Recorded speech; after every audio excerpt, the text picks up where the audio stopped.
Good evening. That's a loud mic.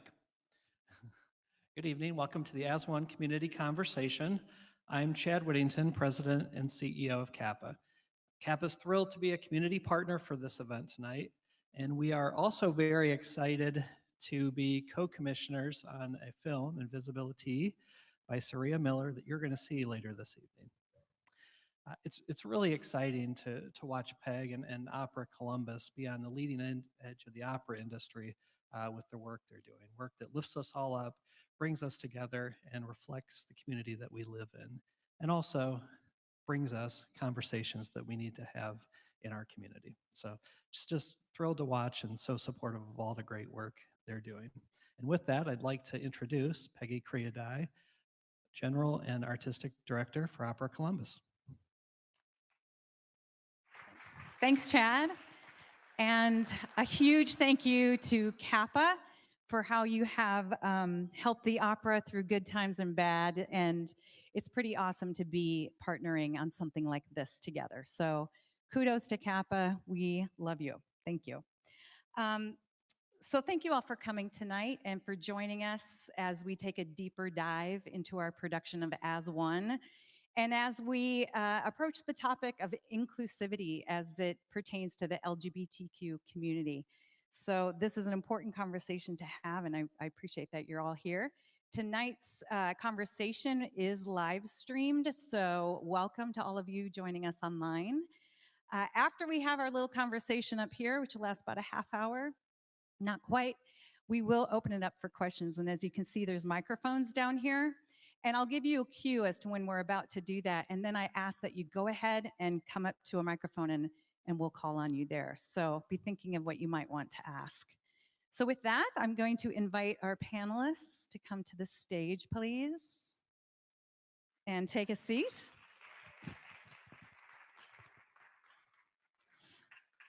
And what we're going to do is I would like you all to introduce yourselves, if we could do that. So Ashton, I'll have you go first. All right. Hi, my name is Ashton Colby. I'm the CEO and founder of Gender Euphoria, spelled Y-O-U. I do strategic media consulting and cultural competency consulting and training here in Columbus and internationally, really focused on shifting the narrative to be more human and beyond the body.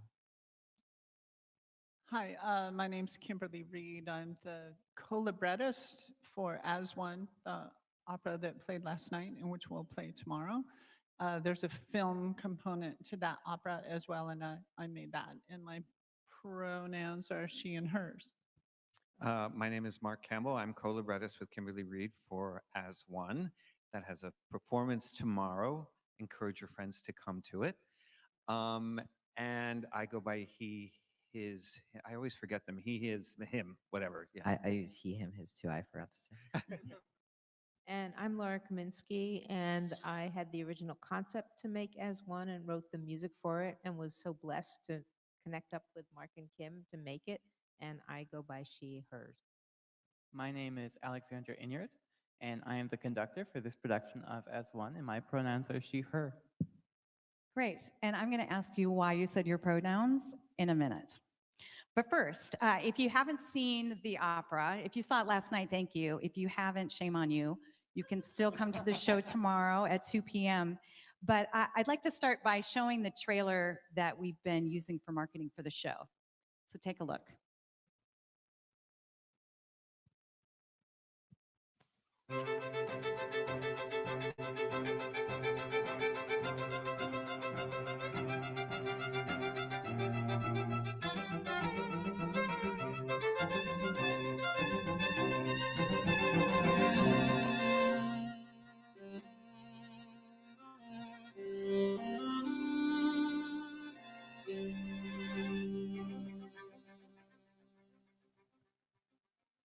Great.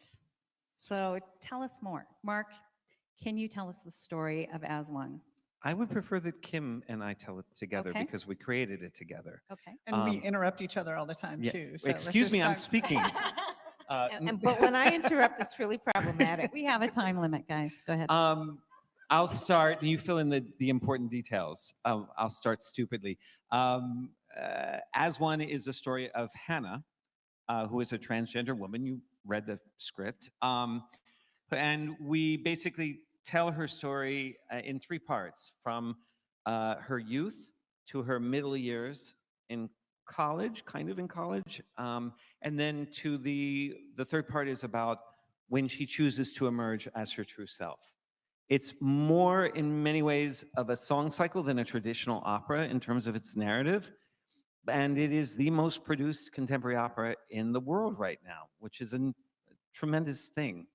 What did I miss? Come on.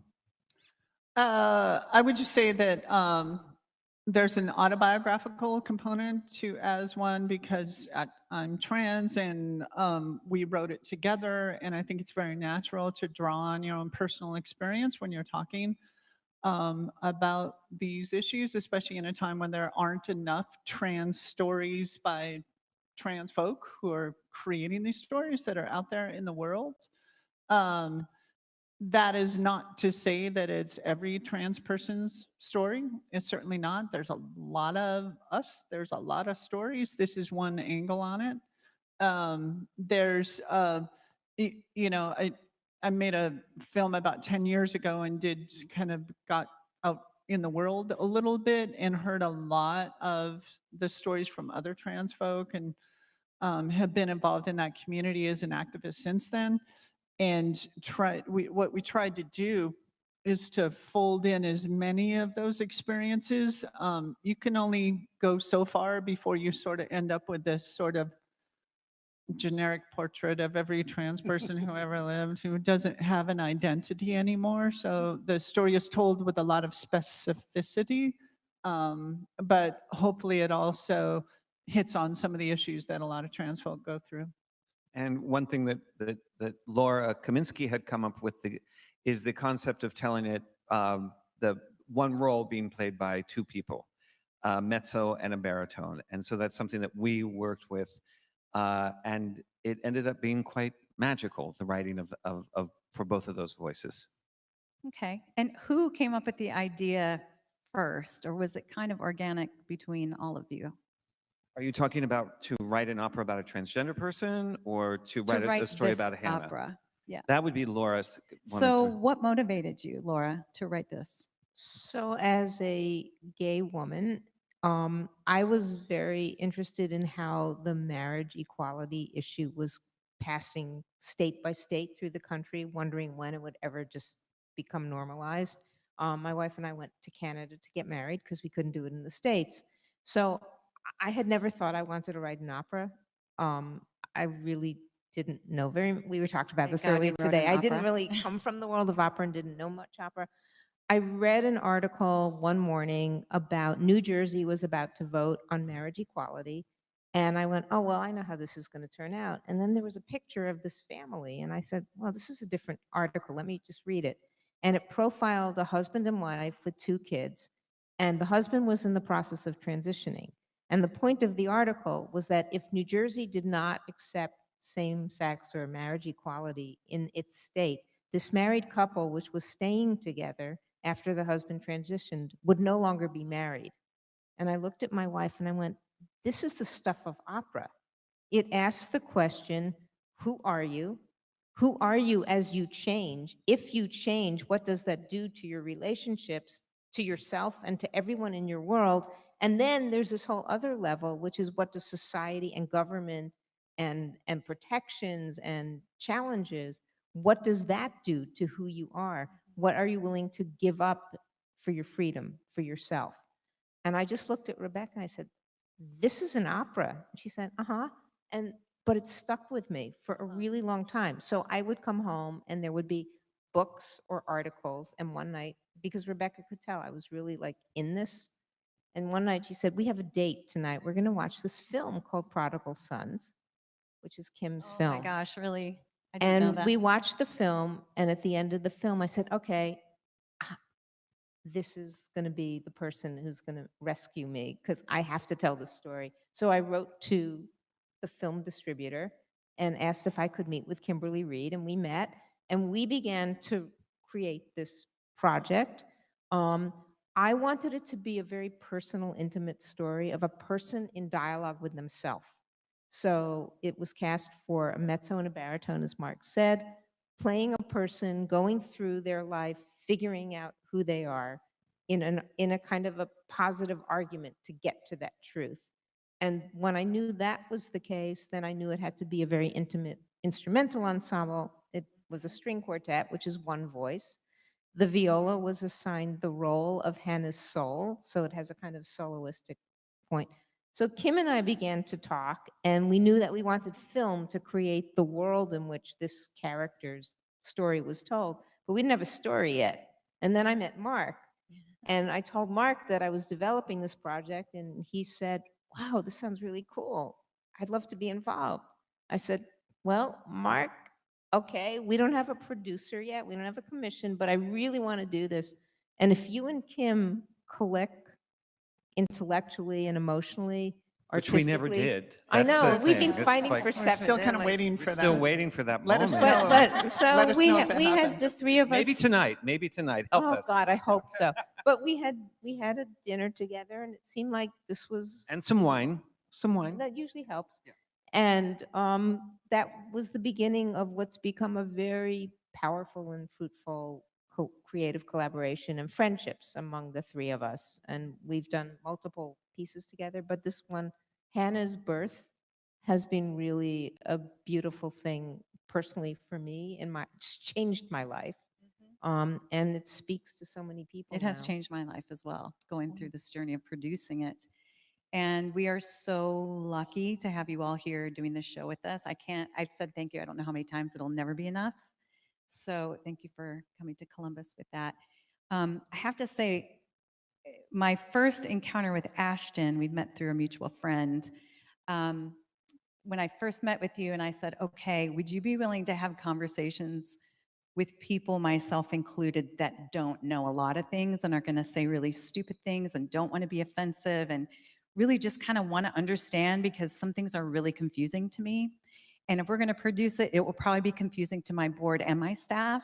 So so you allowed that between all those organizations, and I know you do that for a living, and that alone, all of you, to be that humble and patient with all of us as we're trying to understand and learn. When you introduced yourselves, you gave yourself pronouns. Why did you do that? What does that mean? I think it just allows people to self-identify, and it really is beautiful in the way that in a lot of spaces, hopefully like this and beyond that, we're starting to realize like it's just as important as a name to say, "Hi, my name is Ashton. I use he, him, his pronouns," so that when you're addressing, me to another person, you just know how to be respectful and affirming and allowing me the space like to tell you how I want to be addressed. And pronouns really are just, it's a sound, but it sounds so good to hear something that like you've said, this sounds most respectful to me. I appreciate it. And when I'm meeting a new person, I, you know, just say, this is my name, these are my pronouns, and I ask, what's your name? What are your pronouns? And it's really as simple as that. It doesn't have to be as complicated as it could be overwhelming, but it's very simple. It's as simple as just a Mr., Miss, Mrs. kind of thing in our Yeah. culture, and it's expanding and becoming more inclusive. Right. Okay. So thank you for that. Alexandra, why is this show important? It's hard to say quickly because there's so much about this show that's Well, you've important. got 10 minutes. Oh, perfect. So it's a really, really meaningful show because it's so true and it's so real to the issues at hand. And I think that at the end of the day, what's most important is that we are a community of people who are just like everyone else. And it's completely normal and natural. And it just needs to be seen. And a lot of people have all these reactions because they don't know and they don't know what it's like. And I think that Hannah is a way to let people see into that life just for a moment and to see all the human relationship to it. Because when I think about what makes me so different, it's nothing.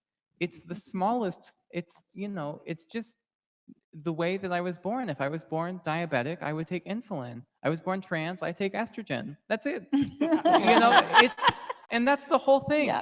And people turn it into this huge cultural thing that it's something more than it is. But I just want what everyone else wants. I want my medicine paid for through healthcare so that I can go ahead and take estrogen, and make it happen. And I think that Hannah really helps people see that journey, because it's hard sometimes if you don't see it and I just sit and tell you my story. It's hard to have the same impact as watching it on stage, and that's the beauty of opera anyway. And the beauty of opera so much is not only seeing it but hearing it. I mean, there's so much about the music and the journey of it and the way that it happens. To me, this story, there are two cis actors who play Hannah and make up Hannah, and there's also the viola plays Hannah always. And so between it, to me, it's really a show where the main character is on stage for the briefest glimpse of time, and it's all in the F sharp to me. The whole piece is F sharp to me. And when we are at the F sharp, we hear, it's the I love you comes up to this F sharp. And then Norway, the whole time we're pushing through, it's the driving E over and over and over again, because all it wants to do is get to F sharp. And in You're a way, the first person who's ever said that. I love it. in a way, all we want is to get to F sharp. That's it. It's not Don't we hard. all want to get to F sharp? I mean, don't we all really just? Yeah. That's a hard note to sing for sopranos, actually, F sharp. Anyway, I digress. So, Ashton, why is the show important? What really resonated with me. So just to give more context, I met with Peggy and met with the whole board and everyone and did training with before this even came out to really make sure that we did this in a way that was authentic and dynamic and very human. And all of Opera Columbus has been incredibly receptive to just hearing, how can we better show this very human story. So for me, when I watched it all the way through, there was some through line that resonated, that even though it's just one trans experience, it resonated through my trans experience as a transgender man. It's different, the other way around, but in a different, gender. But I think about when I came out about 7 years ago, the representation that I had seen in the media was completely different now. And that even 3 years ago, I mean, the conversations that we're having and the way that we're seeing that this is so much more than just about the body or about getting the surgery. I don't even know what that means. And and having that, it's so human and really like as one. I think about it like that.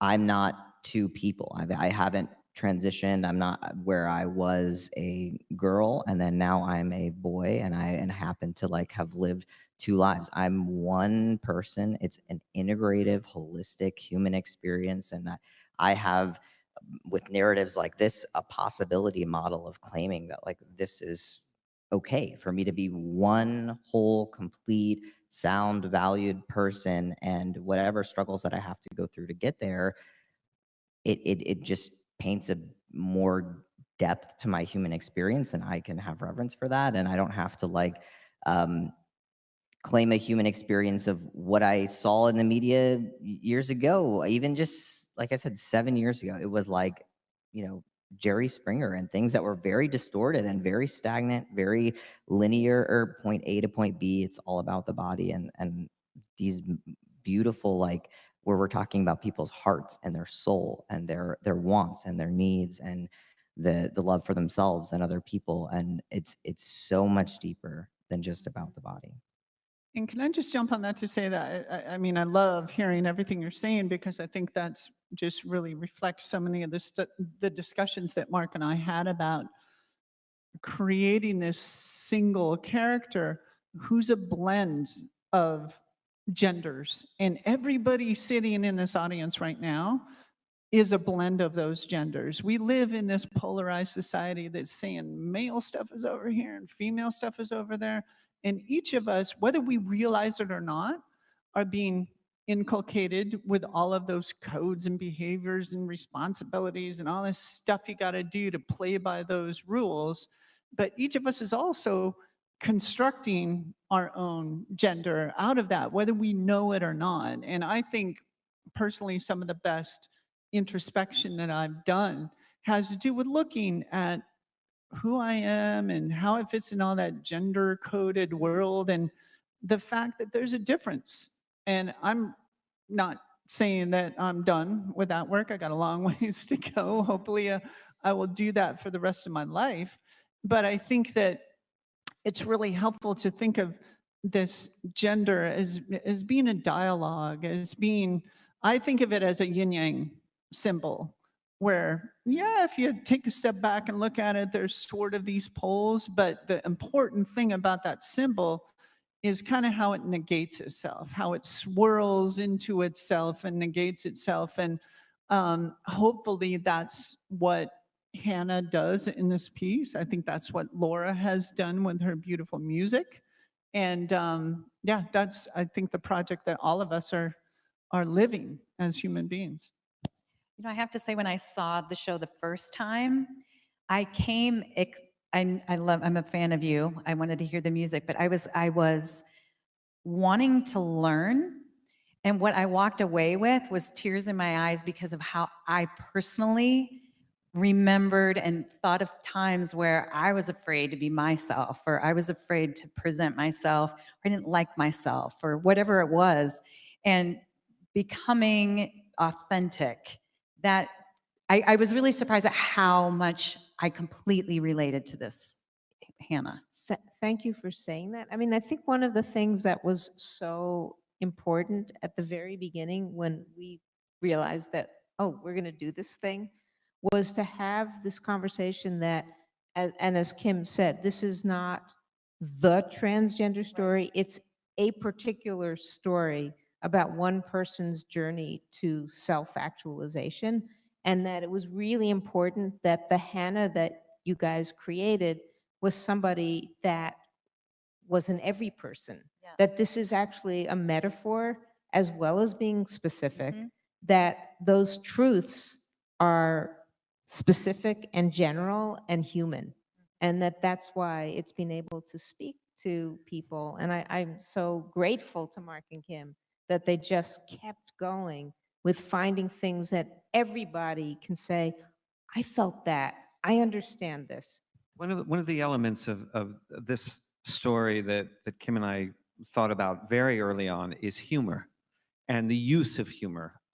We're all very funny people, all of us, when we're most serious. Well, no, Some not Kim, exceptions, not Kim. actually, but Kim is not funny at all. She's really tragic most of the time.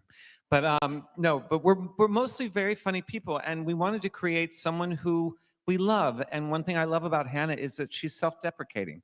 She's not self-reverent. And that was one of the ways we knew that we could break down the boundaries between what an audience expects when they hear, oh, this is an opera about a trans person. It's going to be politically dogmatic. It's going to be torturous. All these things. We thought, let's get some humor in there. Let's make her funny, and it's her way of figuring things out the way every human being does. Humor is the most useful thing we have. Agreed. So, how many productions has this show had? This is the 10,300. No, I think it's like 33rd or 34th. In 30 what Yeah. period of time? And actually, this is the third time that Alex has conducted it. So, know. and you've grown with the piece as it's And changed. Blythe, our wonderful Hannah after, and Michael, our wonderful Hannah before, have done it many times, Blythe especially. So it's always exciting to see Nine. a performer revisit the role, because both of them just contribute something new every time they do it. They bring something fresh to the story, something we haven't seen before. So it's always exciting to see them. Blythe was actually the person that workshopped the piece before it was ever produced, but she didn't do the premiere.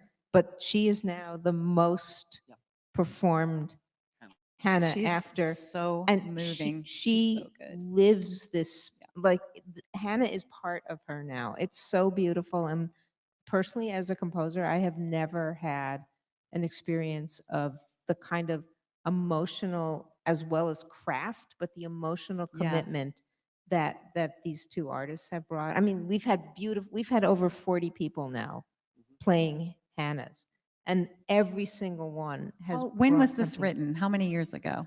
It premiered in September of 2014. This is a new show and it's been produced that many times. 5 years. Why? Well, Mark always says it's because it's cheap. That's not the first thing That's I relative. say. That's not But the- it is- as operas go, it is inexpensive as operas go. I love having words put in my mouth.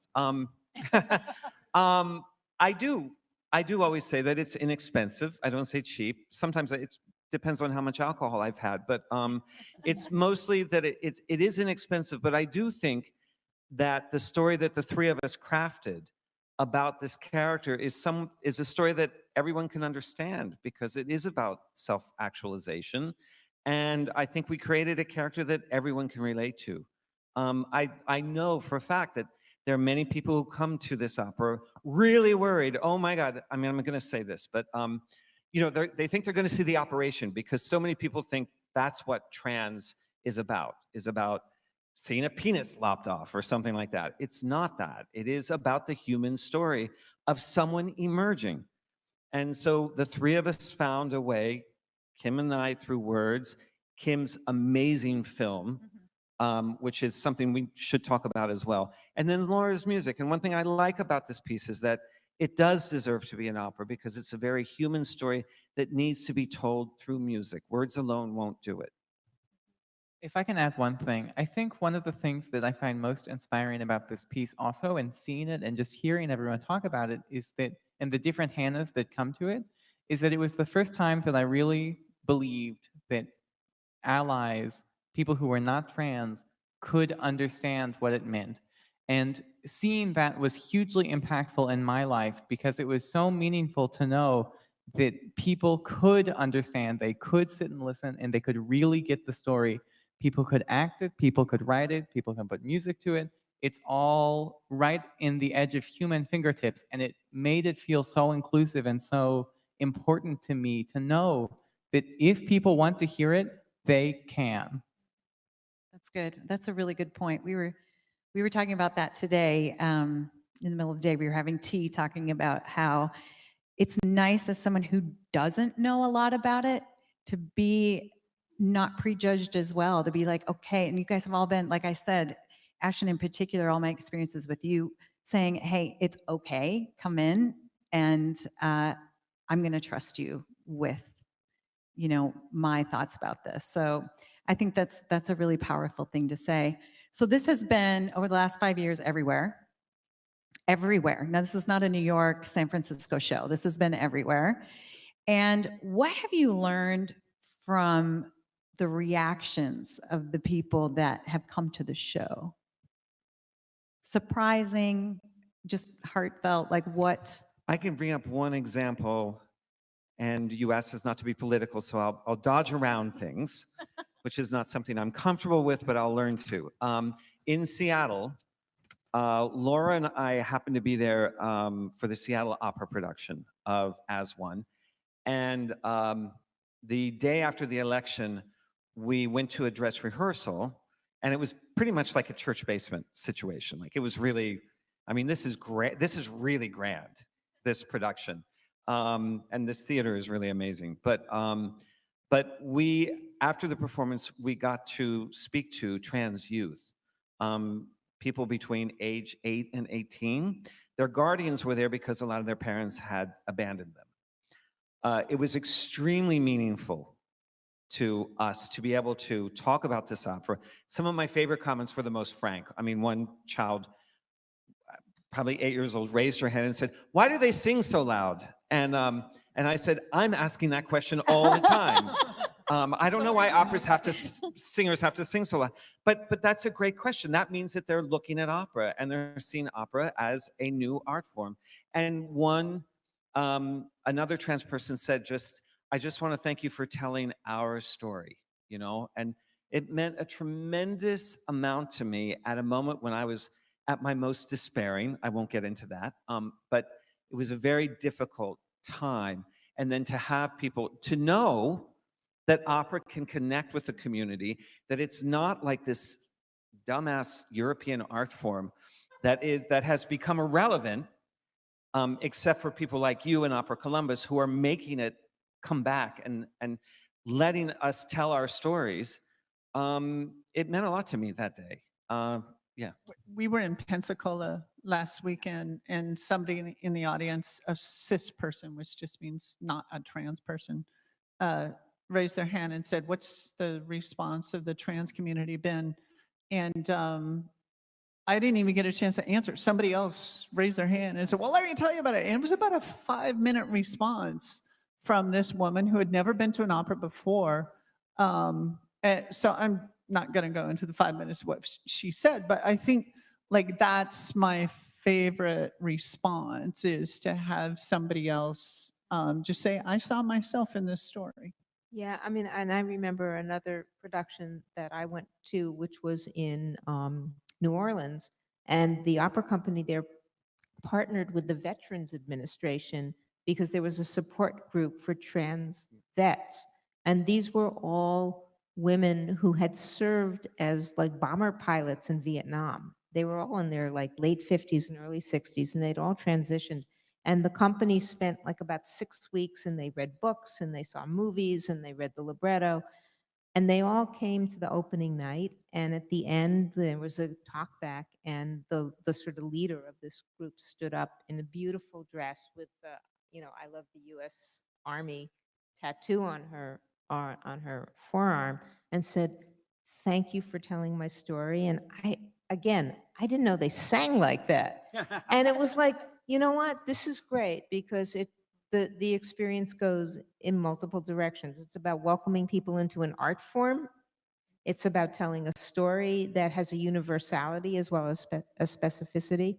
I mean, that's the beauty of art, is all of that transcendence that can happen, that we see ourselves, we respect the craft. You made a joke about the F sharps, and I think about that all the time. Like an F sharp is just an F sharp, but some of them mean more. That there's this shared experience, and that's also why like having a live audience come together and all. I listen to the way the audience breathes during a production, and if they all go like that during the letter scene, or they all laugh at the end of To Know, it's like, oh, we've done something that's universal. I do want to bring up one thing because I think it's very important. In Des Moines, we did have a man I was gonna stand up. bring that up. Yeah, a man who stood up and said some really negative, horrible things. And the panel was mostly composed of trans people. Like it was it was a large panel, like 10 people. And this man was the first person to put his hand up, and he was retired and he was a doctor, and he stood up and he said, "I've worked on people like you. I don't see how you can call yourselves human." Well, fortunately, a trans person knew how to diffuse this particular situation. I would say that is just as important. That man's voice is just as important as the person in Pensacola who says, "This is all beautiful," because it's a dialogue. We're trying to figure this out. And I never want to see that man again, to be honest. It was really hard for me not to stand up and go and do something really nasty to him. But the truth is that his voice needs to be honored as well. That's right. So- Yeah, that's good. Yeah. And, Keep the and I would dialogue. invite them to listen. What do y'all think? 3 songs, like there's a letter that Hannah writes back home saying, "I'm not going to be home for the Yeah. holidays this year." And then another letter from Hannah's mom that is read showing this concern. And I would defy that guy. That, I think it's hard I think it's difficult for someone to keep a hard heart towards Hannah during songs like that, beautiful music. And that's that where is telling music that can story. carry the heart sometimes when words can't.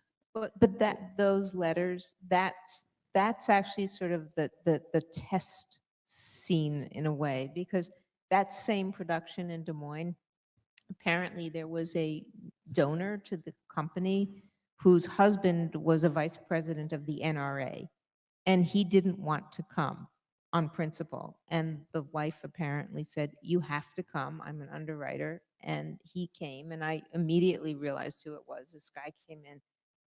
Had a gun with him for one thing.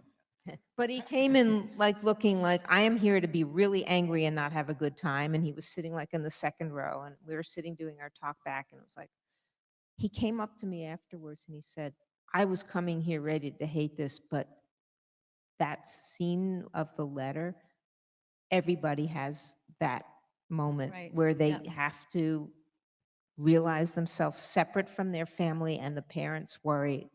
It was okay. Mhm. And I mean, those weren't the exact words, but I'll never forget, the gray flannel pants and the double-breasted blue blazer and the regiment striped tie. I was like, Yeah. thank you for this. I've been changed tonight. And that's what we all hope for about Yes, the of course. potential for the arts. I want to get your response. I just also want to let you know, we're about to do Q&A. So if you have a burning question, please make your way to the microphone. We want to hear what you have to say.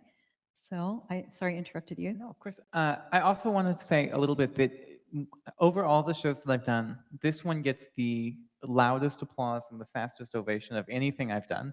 And I think a huge part of that has to do with the culture of new music also, and the excitement for new music and new projects that is really important, and something that Opera Columbus is really championing that is so important to the community anyway.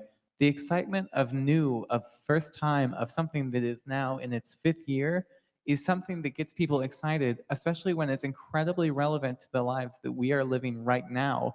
And these stories are important and matter to us. And I think that's part of the community response that I've really observed also is support new opera. That was Agreed. actually Yeah. Mark and me in the back starting the applause. So I have to admit that. yeah. We asked Okay. for an applause machine, but they couldn't afford You it. don't so- need that here. We're your machine. We'll be your applause machine. Let's go ahead and hear your question. Hi, I'm a trans person and an opera singer and a student in Columbus. And I had a couple of brief questions. For the creative team, do you worry that, because for the most part, this is a very good narrative and it's told very sensitively, do you worry that having the authentic voice of a trans character be, of a trans feminine character being like a cis woman's voice, like a mezzo, do you worry that reinforces like how we gender voices in opera? Should I take that? So first of all,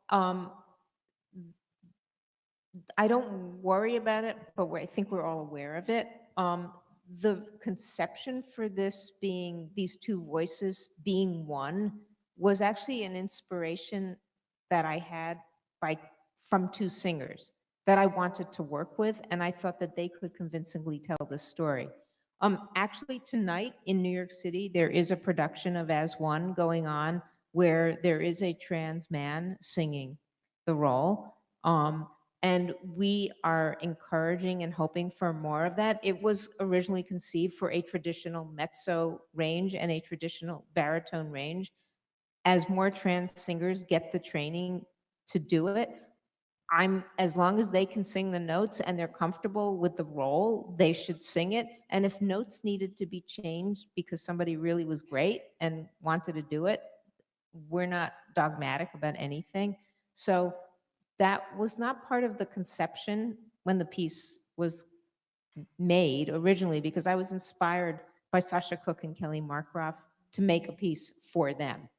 But that is not a stopping point.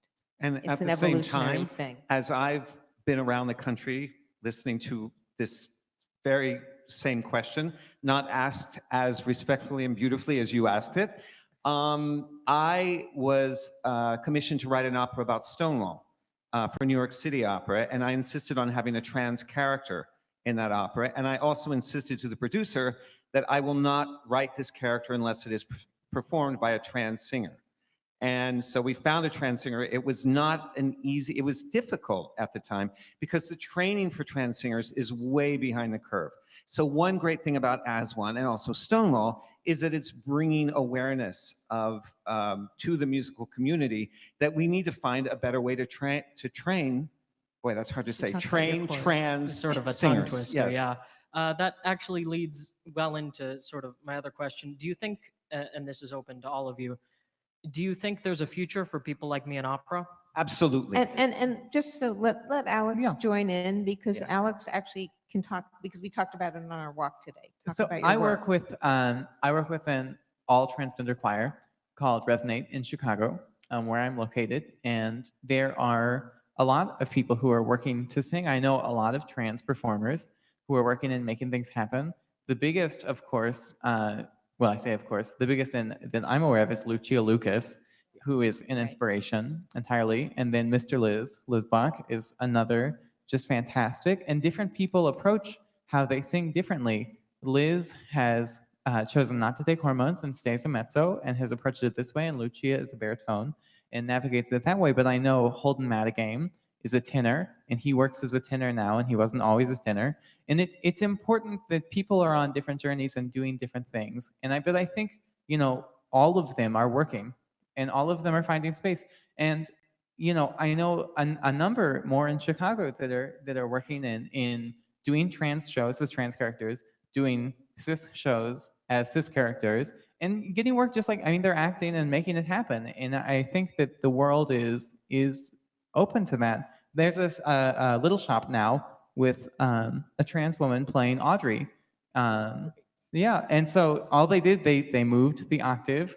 It sounds beautiful. You would never know if it's your first time hearing the piece. There are it's just great. also some great teachers out there now that are specializing in training for trans singers. So and I'm not remembering her name, in Fort Worth, but it's happening, and yes, please continue. And encouraging, Opera News recently did this huge spread on trans singers, which was incredible. I have to say, Lucia Lucas was my first phone call after Laura to do this show. So I was hoping that she could come, but it didn't work out. But thank you for your question. Of course. Thank you so much.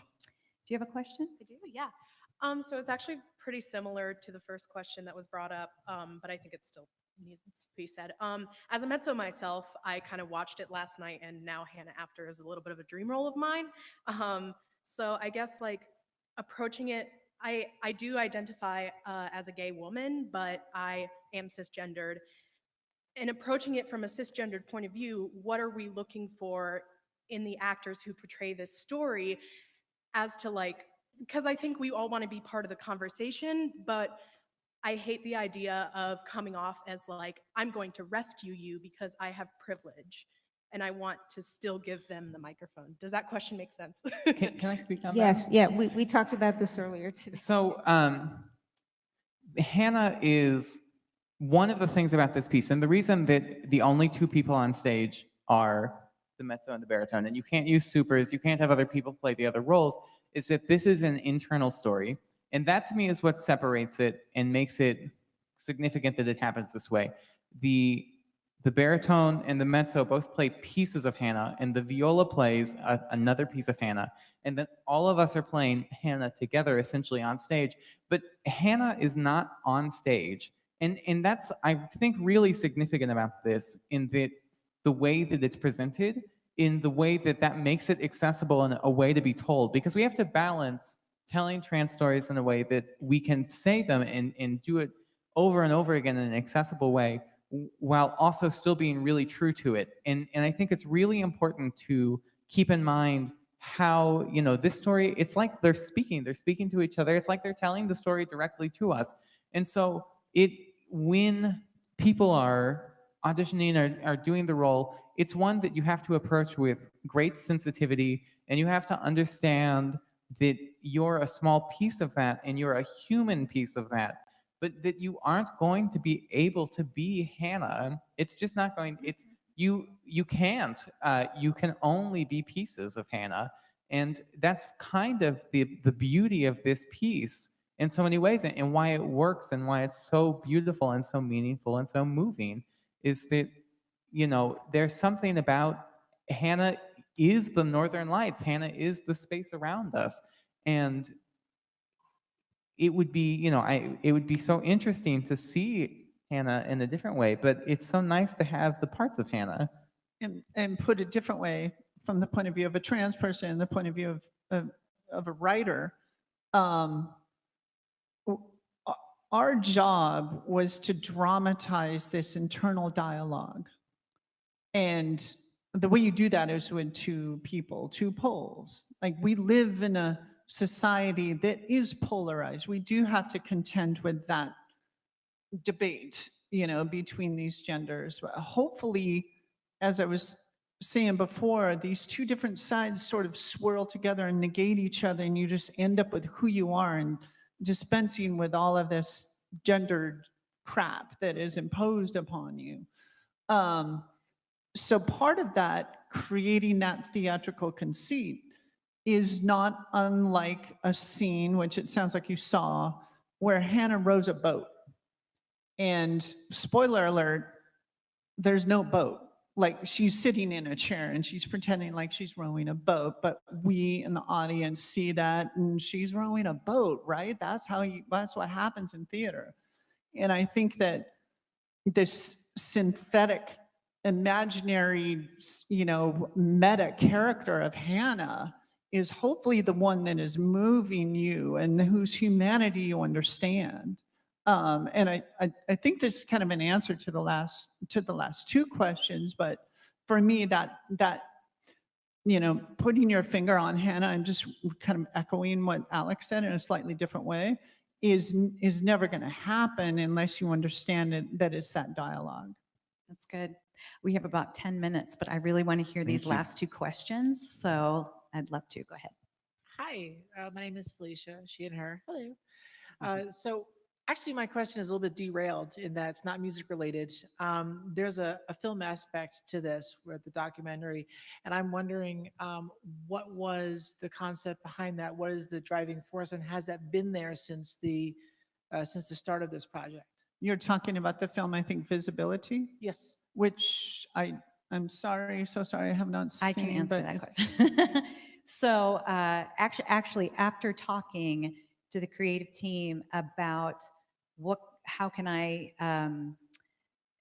bring this opera to Columbus and have a big impact, and some of the feedback they had was relate to the community you have. And so luckily, I got to meet Saria Miller and learn about her talents, and she agreed to create this film about of which you're in the film. Thank you. 6 members of Columbus's transgender community, so that people can see the opera and go, oh, that's what that is. But then they can see, oh, that's what Columbus is. So that was unique to us, but I know that other companies have done other things to connect their communities to the show. I think there was like a recognition that like this is just Hannah's story, just one Yes, right. story, and that it's your story.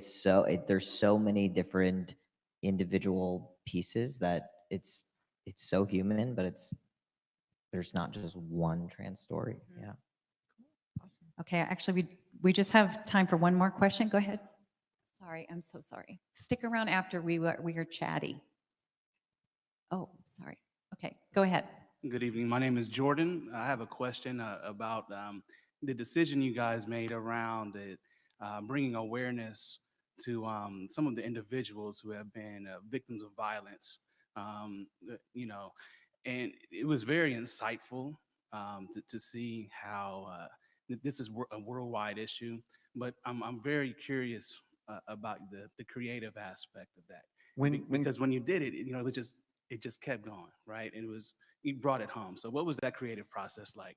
When Kim and I were working on the libretto, we decided there were certain issues that we wanted to address, and one of them was violence against transgender people, which is like, once you start reading about it, it's really frightening and horrible. And I would just say it's impossible to be trans and not think about that. Like, that is part of your existence.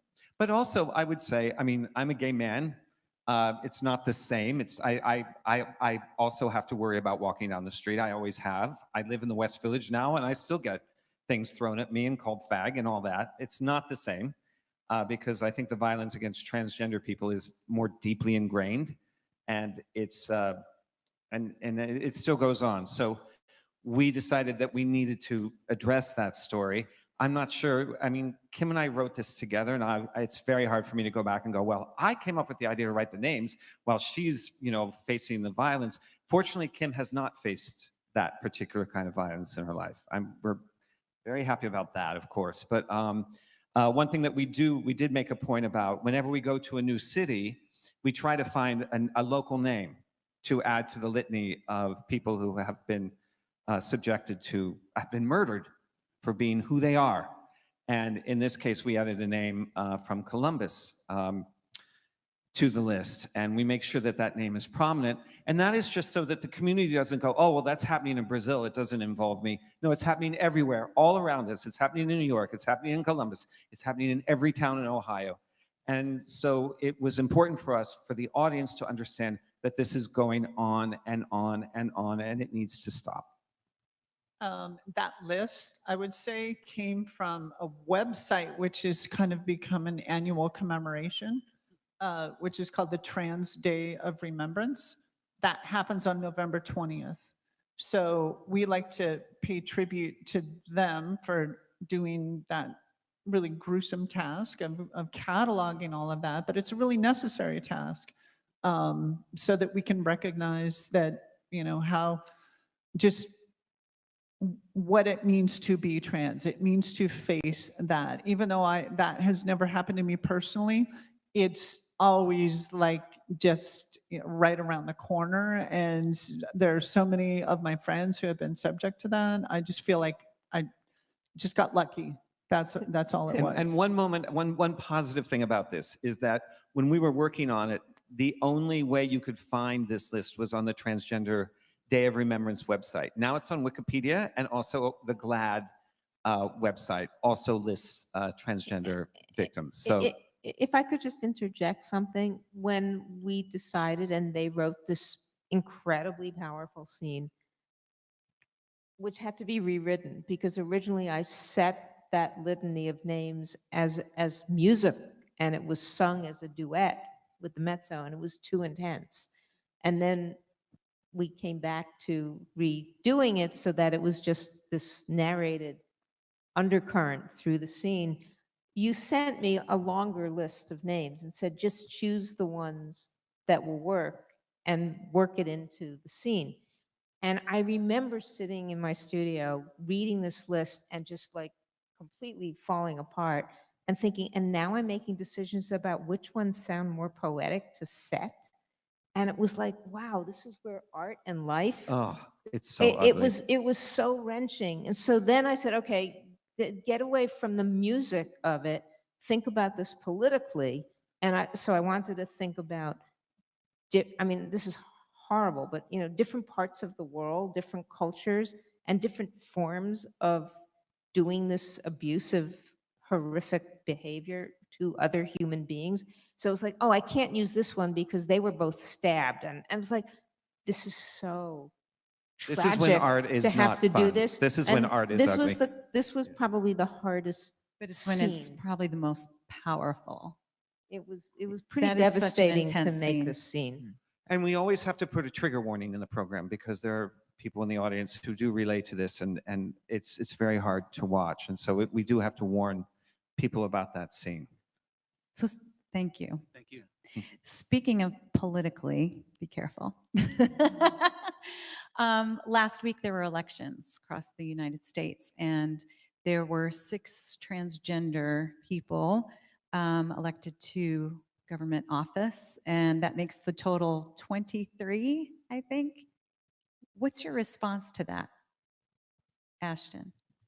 I feel like we're really, the momentum has been building for decades now, and somebody had to be the first kind of possibility model to make that happen. And now we're having just more and more possibility models where you can create and carve out a new path for your life beyond just transitioning, but really thriving and contributing. And I don't want to see being transgender hold me back or any other trans person back in anything, in any way that they're called to serve. So when I see that, I mean, it it's a thing where, 5 years ago, seeing just a trans person on the cover of a magazine, oh my God, like it made me stop in my tracks. And now seeing people in office being able to serve at that capacity and contribute in that way, it's profound to me. And it's only building. What can change in Ohio specifically about the Yeah. government? Okay.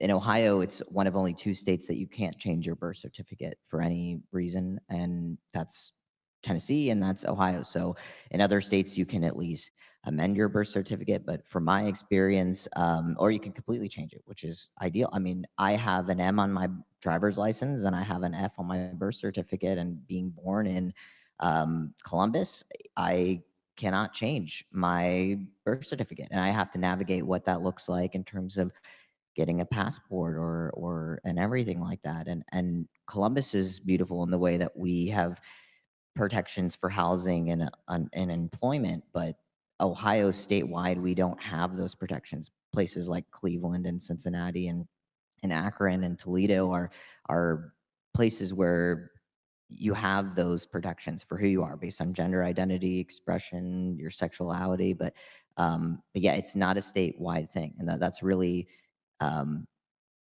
I have to remind myself that Columbus is beautiful for what it brings to the table, but there's things that we can change right here in this state. And can I just let's take a second to think about that.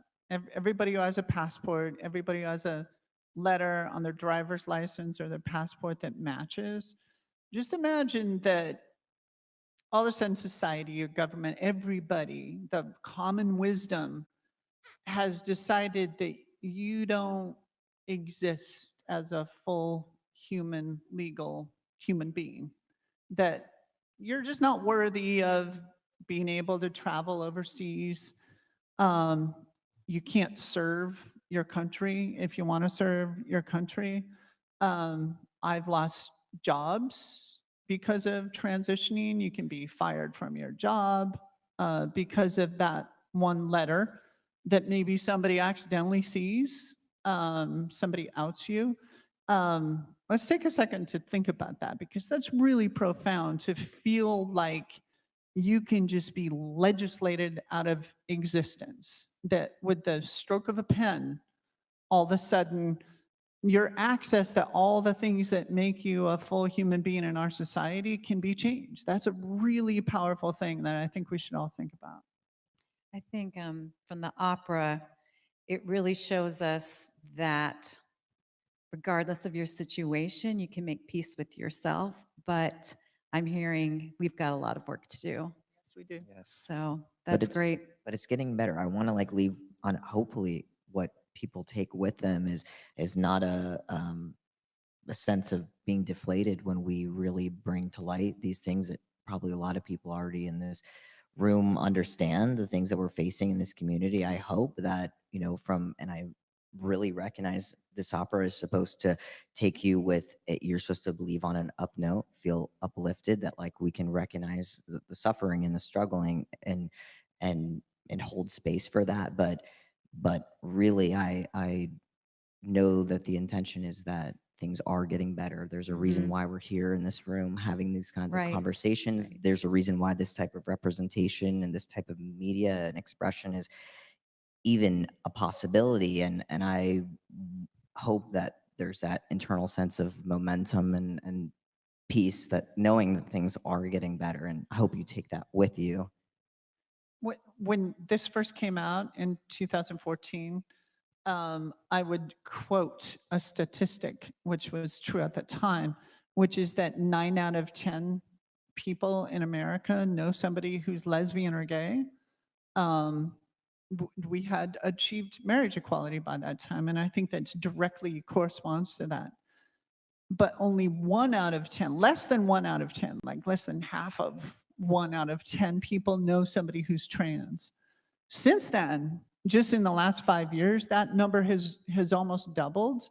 That's great, that's progress, but I think that it really underlines what Ashton was saying, is that you know, it's not that complicated. It's just like knowing somebody and understanding that they're a human being. And when you know somebody and you know their story, you can't hate them. You know, it just makes us, that's hopefully what our piece is all about. And it's having heart-centered, open, vulnerable conversations like this, human to human. That is where it happens.